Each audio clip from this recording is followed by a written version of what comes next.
На 16. август ова година Советот на општина Демир Капија ја одржа 23-та седница. По вообичаеното разгледување на записникот и стартот на седницата се започна со првата точка со кварталниот извештај за извршување на буџетот. Овде е интересно да кажем дека приходи по основ на данок на доход од добивка и од капитални добивки изнесува или остварене во износ од 287.307 денари од планираните 750.000 денари. Приходи по основ на даноци на имот се остварени во износ од 3.108.000 денари од планираните 4.300.000 денари.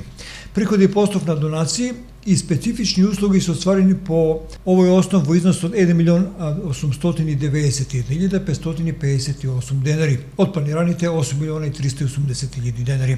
Потоа следуваат другите податоци, како што се приходи по основ на такси, исто така се евидентирани во износ од 31.983 денари од планираните 1.010.000 денари.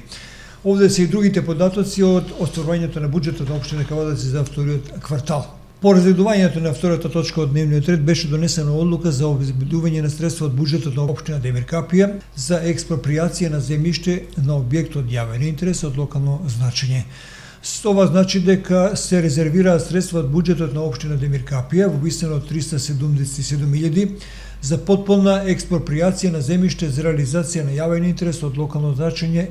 Со експроприацијата ќе престане правото на собственост на физичкото лице, а ќе се заснува правото на собственост на општина Демир Капија, а површината е во износ од 773 метри квадратни.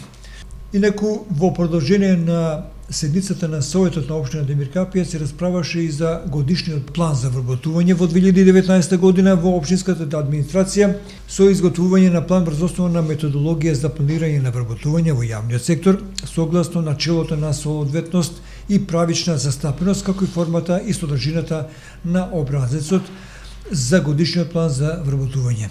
По разгледувањето на четвртата точка од дневниот ред, Советот на општина Демир Капија даде согласност за годишниот план за вработување во 2019 во јавната општинска установа Борис Трајковски во Демир Капија. Исто така, потоа се премине на пета точка на дневниот ред, на која се говореше за јавното комунално предпријатие Бошево во Демир Капија, каде што е изготвен план за вработување и методологија за планирање на вработување во јавниот сектор. По разгледувањето на шестата точка од дневниот ред на општина Демир Капија се даде согласност за статутарна измена на статутот на јавното комунално предпријатие Бошева, усвоена од управниот одбор на ова комунално предпријатие. Инаку на оваа седница беше донесено решението за одобрување на финансиски средства на Сдруженијето спортски клуб Клисура од Демир Капија за организација на турнирот во мал фудбал Света Богородица и на ККК Просек од Демир Капија за организација на отворениот куп во кајак на Диви воли слалом.